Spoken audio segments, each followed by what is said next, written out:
prenez la décision, parce que je vous dis la vérité, la vie aujourd'hui et pour toujours, c'est un combat de territoire. La vie est un combat de territoire. Vous devez avoir, comme je vous l'ai enseigné la semaine dernière, vous devez avoir des objectifs bien précis dans votre vie, parmi lesquels vous devez acheter un terrain cette année. Si vous en avez ajouté ou construisez sur ce terrain-là, ne vivez pas sur cette terre que Dieu nous a donnée comme des locataires, comme si nous sommes venus accompagner quelqu'un. Moi, je connais des étudiants qui ont acheté des terrains ici à l'église. Je ne peux pas les citer. Toi, tu es locataire, tu vis dans une belle maison, tu fais même des selfies dans cette maison, ce n'est pas ta maison. Demain, quand tu vas quitter là-bas, bon, nous, on était habitués à voir cette image-là. Maintenant, quand on te verra dans une autre image, on te pose la question de savoir, mais qu'est-ce qui se passe? Tu vas nous dire quoi? Église, entre une voiture et un terrain, achetez un terrain. Lorsqu'une voiture brûle, c'est fini. Mais lorsqu'un terrain brûle, ça prend de la valeur. Il n'y a rien qui peut détruire un terrain. Un terrain, on peut même venir là-bas, on vient avec les mazembe, les engins là, on enlève la terre, ça reste toujours un terrain. L'eau peut venir envahir là-bas, c'est toujours un terrain. Mais les véhicules et les habits, ce sont des choses, avec le temps, ça perd de la valeur. Mais le terrain, avec le temps, ça prend de la valeur. Là, un terrain vit de cette dimension, 40 sur 60. Aujourd'hui, si je suis gentil, je vais vendre ça à 200 000 $. Si je suis gentil. Regardez un terrain. Il grandit de lui-même. Il prend de la valeur lui-même. Vous avez de l'argent, investissez là-bas. Les agents de cadastre m'ont dit ceci. Lorsqu'on fait un nouveau lotissement, ils achètent les terrains. Ils gardent. Ils attendent le nombre d'années.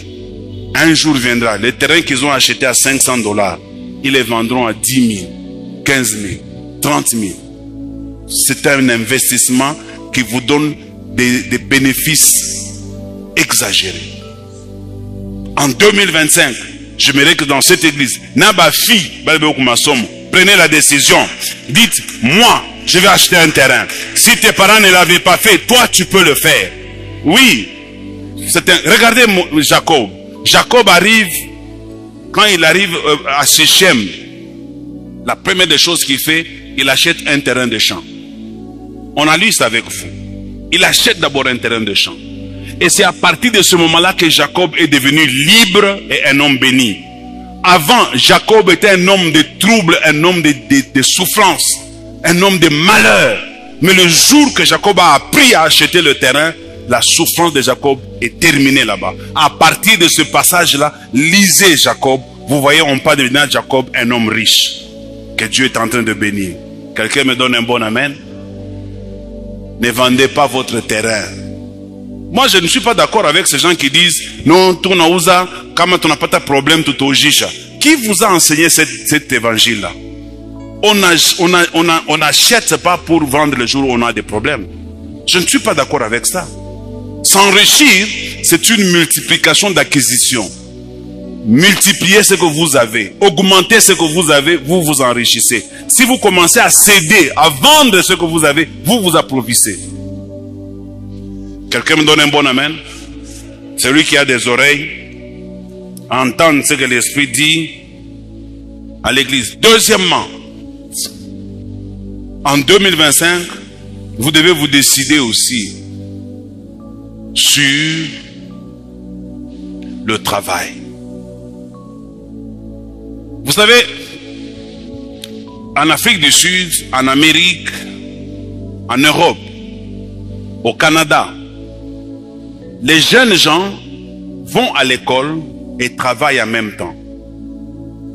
La plupart des enfants qui font l'université se prennent en charge à l'étranger. Ce n'est pas les parents qui les prennent en charge. Ce n'est pas comme ici chez nous. Quand on atteint les sessions, tu deviens fou.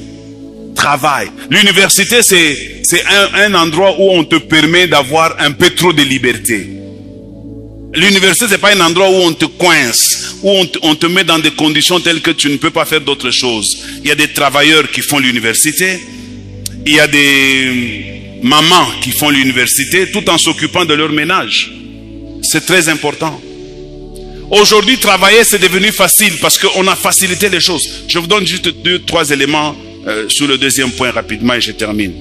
Vous savez, aujourd'hui, le travail, d'abord le travail de tout le temps, ça veut dire répondre à un besoin de quelqu'un ou d'une société. C'est ça le travail. Je réponds, répondre aux besoins ou à une demande de quelqu'un. C'est ça le travail. Or, regardez le nombre de besoins qu'il y a ici. Dans le monde, il y a beaucoup de besoins. Tu as peut-être étudié. Il faudrait que vous soyez vous-même capable de créer de l'emploi. Vous pouvez créer des emplois vous-même. Réfléchissez. Tu as étudié, tu es licencié, deviens même répétiteur. En devenant répétiteur, si tu fais bon ton travail, tu auras 4, 5, 6, 8 maisons, 10 maisons, 20 maisons, 30 maisons, 40 maisons. Comme tu ne peux pas le faire seul, tu engages d'autres répétiteurs, tu deviens le superviseur des répétiteurs. Chaque répétiteur, là où il va, il te donne la dîme de ce qu'on lui donne. Tu as créé une entreprise. Pourquoi? Les Américains, c'est que j'aime chez eux. Ils ne disent pas toujours qu'est-ce que le pays va faire pour moi. La question qu'ils posent, ils disent qu'est-ce que moi je vais faire pour mon pays? Qu'est-ce que toi tu vas faire pour ton pays? Hein? Que chacun de nous comprenne que le travail, c'est pas seulement aller écrire j'ai l'honneur de venir auprès de votre haute responsabilité en fonction de... Non. Apprends aussi à être investisseur. Vous voyez mon frère que je vous ai présenté ici, Guy Kasweka, le pasteur Guy Kasweka. Kasweka était venu ici avec un capital de $2000. C'est vrai. Mais aujourd'hui, regardez ce qu'il a fait. Il a des parcelles, des concessions. $2000. Pourtant, ça n'est bongo, je vous dis. Il faut savoir travailler la tête. Quelqu'un me donne un bon amen. Ne croise jamais les bras. La vie a été donnée à tout le monde. Si seulement Dieu trouve du plaisir dans ce que tu fais, il viendra t'assister et ça va aller très loin. Je te le dis. Ça va aller très loin. Ou si tu veux, regarde quels sont les besoins des gens. Va chercher et apporte par rapport aux besoins des gens. Et en retour, les gens te donneront de l'argent. Parce que on vend un service et les gens qui ont besoin de ce service nous donnent de l'argent pour bénéficier de ce service. C'est comme ça un travail. C'est comme ça qu'on crée un travail. Et n'allez pas, je vais vous aider, n'allez pas beaucoup plus dans les travails du genre où on a manguo. Il y a un makaji à makuta sana. C'est bon, mais il y a un makaji à makuta sana. Makaji à makuta sana, c'est la nourriture. Je peux refuser d'acheter au magasin, mais manger, je dois manger. Donc, la société la plus rentable au monde, c'est la nourriture. Même le fou mange. Même le pauvre mange. Quelqu'un me donne un bon amen. Entre dans ce domaine-là. Fais quelque chose. Nourris les gens. On a ma chambre, on a ma tembele nansombe. On a quoi nayo? Pa moto. On a fika, kumanyu babantu. Ma tembele ya bien yoi. Sombe ya bien yoi. Ma tembele ya bien yoi. Bana kuza oza ma tembele nansombe. Après, tu as ton argent. Et ma kuta gagné na rufu. Tu as mis dans la poche. Comme on a mon psaro. Psaro atasema, ini ya matembele, Mr. Beba. Non. Na ota uza paka sabantu bote. Na kafier na weke hapo. Malgré mon matembele. Tu comprends? Donc tu peux créer un travail. Tu peux créer un travail. Dieu nous a donné le cerveau pour que nous puissions réfléchir. Fais réfléchir ton cerveau et tu réussiras dans la vie. Et pour terminer, la troisième chose qu'il faut faire cette année qui vient, il faut se lancer dans la connaissance. La connaissance. Nous sommes dans ce qu'on appelle le siècle des Lumières. Le siècle de lumière, c'est-à-dire que c'est un siècle de connaissance. Si tu ne connais pas, les gens n'auront pas besoin de toi. Connais quelque chose, et le monde va te solliciter. Connais dans un domaine, même si tu as une connaissance ordinaire, on ne va pas te chercher. Une connaissance qu'on peut trouver partout, on ne va pas te chercher. Démarque-toi. Musicien, démarque-toi. Quand vous chantez là, nous vous écoutons. Quand ce que tu chantes est ordinaire, on s'en fout. Parce que c'est ordinaire. Mais quand tu te démarques, on dit, il y a quoi anormal. N'est-ce pas vrai? C'est comme ça qu'il faut se démarquer. Même nous les prédicateurs, nous devons nous démarquer. Nous devons aussi beaucoup lire, beaucoup apprendre. Nous devons évoluer dans ce que nous faisons. Chacun dans son domaine doit évoluer. Même Ruffin, avec les réglages de son, il faut évoluer là aussi. Protocole, évoluer. L'église est en train de changer. Évoluons tous. Nous devons apprendre beaucoup de choses pour que nous soyons meilleurs dans notre domaine, meilleurs dans notre secteur, meilleurs dans ce que nous faisons. Mais la présentation que tu fais, si tu présentes bien la chose peut avoir de l'impact. Notre frère dont je viens de vous parler ici, qui était venu avec $2000, vous savez avec quoi il a commencé? Makala Central. Il a commencé, Pascal, ce monsieur est venu du Canada, il a commencé avec $2000, il commençait à prendre des braises. Anauza makala et tout le makala ni mikoshi. Anauza ma bidon, ma fille à bleu. Il me fournissait même chez moi à la maison. Anauza ma fille à bleu, ane kama makala ya minene propre anafunga. Anaba pa moto naka kanini kanataka ka mkonga chariot. Moto na kuletea makala kwako ya kizungu.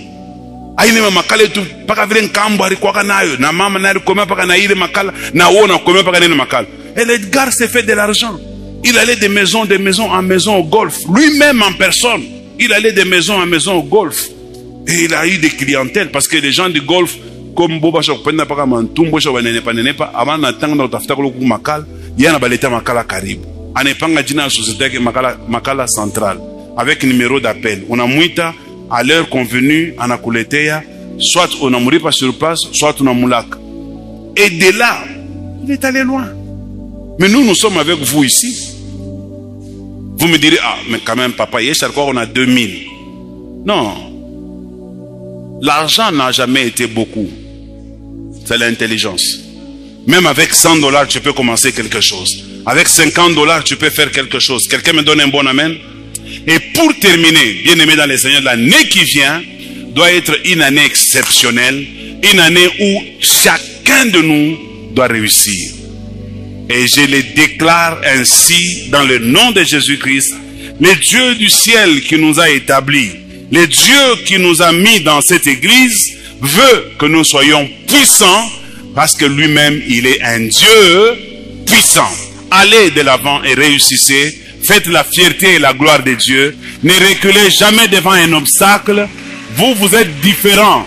Parce que vous ne vous battez pas seul. Vous vous battez avec Dieu lui-même. Les autres se battent seuls. Mais vous vous battez avec lui. On acclame le Seigneur et on se tient debout. Merci. Tu sais la différence entre toi et les autres. Les autres n'ont pas Dieu. Mais toi, tu as Dieu. C'est ça la différence. Eux, ils peuvent faire la même chose. Je disais ça à quelqu'un, je ne sais pas, hier. Je dis ça à quelqu'un. Faites très attention à abantu munashira bonasema sema mwena makanisa yenu ile sheye auye pala na shimamia atakayeko nasema vile mkivuno yake mko mshipi ya kalulu